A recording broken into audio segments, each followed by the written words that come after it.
Hey, what's up everyone? You good? This is Hyunmin Jung from HMJ Photography. Usually, when people talk about pictures, they talk about the technical aspects of those pictures like shutter speeds, ISOs, f-stops, and whatnot. But personally, what I feel is more important is how come someone took that picture, why they took it, and also like some backstories behind those pictures. So today, I want to talk about some of the pictures I took. Okay, this photo may just look like any other photos of trees, but this is kind of special to me because I shot this photo with like not my first camera, but my first like serious camera. So that camera was Canon 60, the first one, and the story behind getting that camera is kind of interesting too because when I was in film school, I wanted a camera because I wanted to learn, study about the camera. And that was because I wanted to become a film director back then.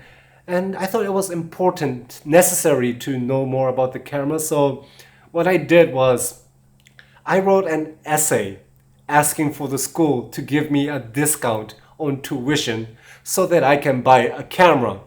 And thankfully to New York Film Academy, they gave me $4,000 discount, which I'm not sure if I should say this, but anyway, they did. And with that money, I bought my Canon 60. And when I got this camera, I was just so excited to take pictures. And actually, I took this picture of this tree right outside of my school. And it's probably still there in Burbank, California.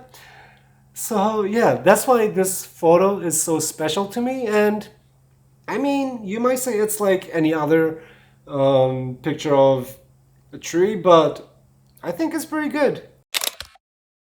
So, this is a photo I took when I went to the Grand Canyon with my friend. It was almost like right after I got my new Canon 6D when I was in graduate school, and I told my friend, let's go somewhere. I want to take some pictures, and we decided to go to the Grand Canyon. And from Burbank to Grand Canyon, I think I drove about like 10 hours. And like if you've done this before, you would know it, but like for like 2 3 hours the scenery doesn't change. Like there's just nothing, and there's just nothingness carrying on for like 2 3 hours. So if you want to pee, I mean nature calls, you either have to one, wait, or stop the car and pee on the side of the road. However, I was too self-conscious to pee on the side of the road, so I was like for like I don't know, like an hour or something until I found the gas station, and oh my god, that felt like it was the best. And so okay, so like at the Grand Canyon, like when I went there, it just blew my mind. And I don't even think this photo does any justice to how amazing the Grand Canyon was. Like, you really have to see it with your own eyes. Like, it's very difficult to describe how amazing it is.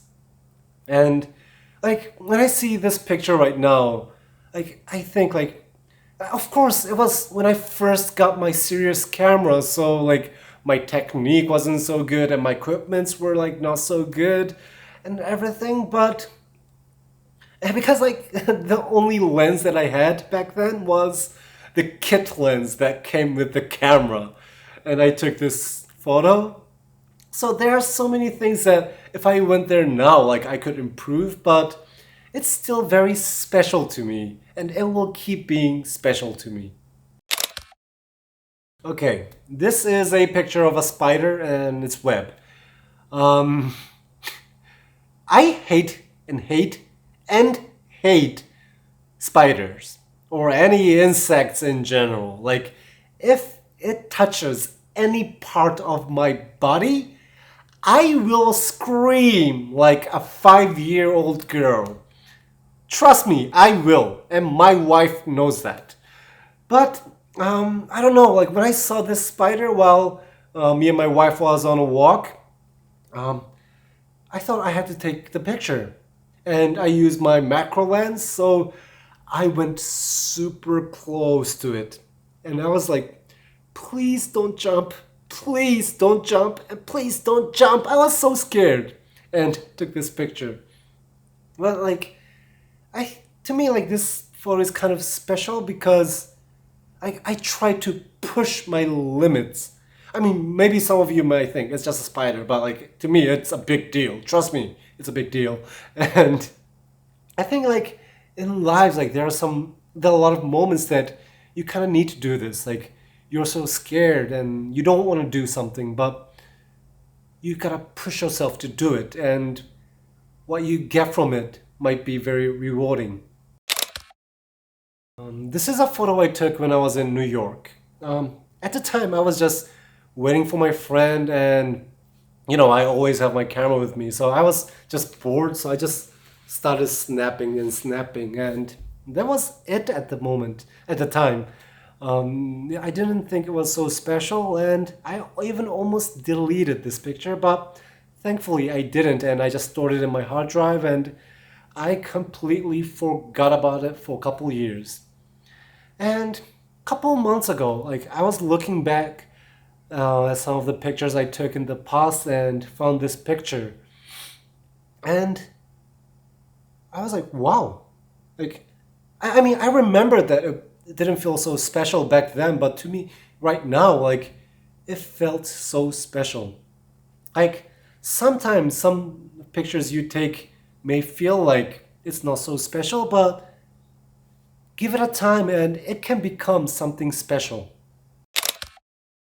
Okay, so this is a picture of a vegetable called komatsuna in Japanese. I was cooking and I just cut off this part that I wasn't gonna use for my dish, and I was gonna trash this. But my wife saw this and she was like, "Hey, it looks like a rose." And I was like, "Yeah, it does." And I realized that that day I didn't take any pictures, so I had this need to take some kind of pictures. So I was like, "Wait, don't trash that. I am going to take a picture of that."